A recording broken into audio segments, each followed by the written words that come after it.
Traffic व्यवस्था से ज्यादा आप सड़क पे सांड देखते हो। दिल्ली की सरकार को जवाब देना पड़ेगा।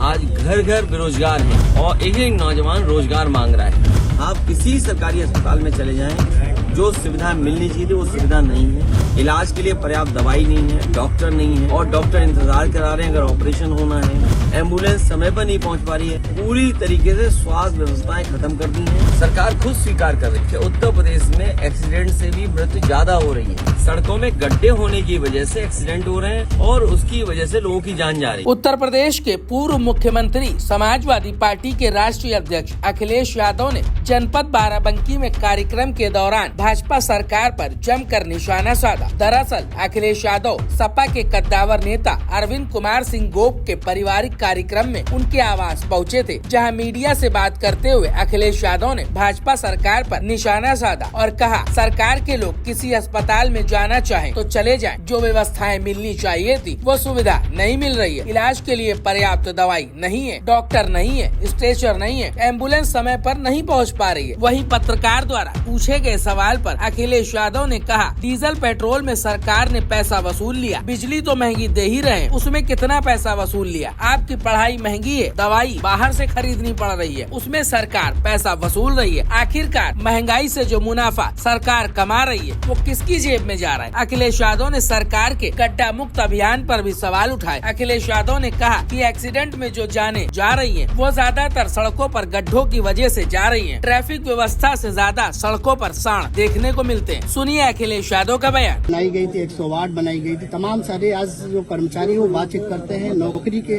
को लेके बातचीत करते हैं। आखिर क्यों जो है इतना? मैंने विधानसभा में इस बात को कहा था कि सरकार के लोग अगर किसी अस्पताल में जाना चाहें और व्यवस्था देखना चाहें तो वो चले और अगर विपक्ष की तरफ से जाना हो तो हम चले जाएं। आप किसी सरकारी अस्पताल में चले जाएं, जो सुविधा मिलनी चाहिए वो सुविधा नहीं है। इलाज के लिए पर्याप्त दवाई नहीं है, डॉक्टर नहीं है और डॉक्टर इंतजार करा रहे हैं अगर ऑपरेशन होना है। और इसके साथ साथ जो सुविधाएं थी, स्ट्रेचर नहीं है, मान लीजिए एम्बुलेंस समय पर नहीं पहुंच पा रही है। पूरी तरीके से स्वास्थ्य व्यवस्थाएं खत्म कर दी हैं और एक भी जिला अस्पताल अभी तक सरकार ने नहीं बनाया जिसमें गरीब का इलाज हो जाए। सरकार खुद स्वीकार कर रही है और जो अखबारों में आंकड़े आ रहे हैं कि उत्तर प्रदेश में एक्सीडेंट से भी मृत्यु ज्यादा हो रही है, जो आंकड़े सामने आए हैं और एक्सीडेंटल डेथ अगर हुई है तो जो कारण बताया गया वो यही कारण बताया है कि सड़कों में गड्ढे होने की वजह से एक्सीडेंट हो रहे हैं और उसकी वजह से लोगों की जान जा रही है। ट्रैफिक व्यवस्था से ज्यादा आप सड़क पे सांड देखते हो। तो जो बुनियादी सवाल थे वो आज वैसे ही हैं। दिल्ली की सरकार को जवाब देना पड़ेगा। आज घर घर बेरोजगार हैं और एक एक नौजवान रोजगार मांग रहा है। इन्वेस्टमेंट में बड़े सपने दिखाए गए थे कि इन्वेस्टमेंट आएगा।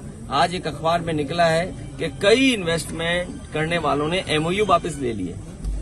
तो ये बहुत ही खराब बात है कि अगर एमओयू हुए हों, उनको शायद सुविधा नहीं मिली इसलिए वो अब इन्वेस्टमेंट करने उत्तर प्रदेश में नहीं जा रहे हैं। ये बड़ी बात है कि आप इन्वेस्टमेंट के बहाने इतने बड़े बड़े आयोजन कर रहे हैं। अब मान लीजिए उत्तराखंड आयोजन कर रहा है इन्वेस्टमेंट मीट का, तो आपके यहाँ क्या होगा जिन्होंने एमओयू किया है? और फिर सरकार को ये बताना चाहिए कि एमओयू हुए, उससे ये उद्योग आया या कारखाना लगा, इस उद्योग के लगने से इतना पैसा लगा है और इतने लोगों को नौकरी और रोजगार मिले, वो अभी भी सरकार आंकड़े नहीं दे पा रही है।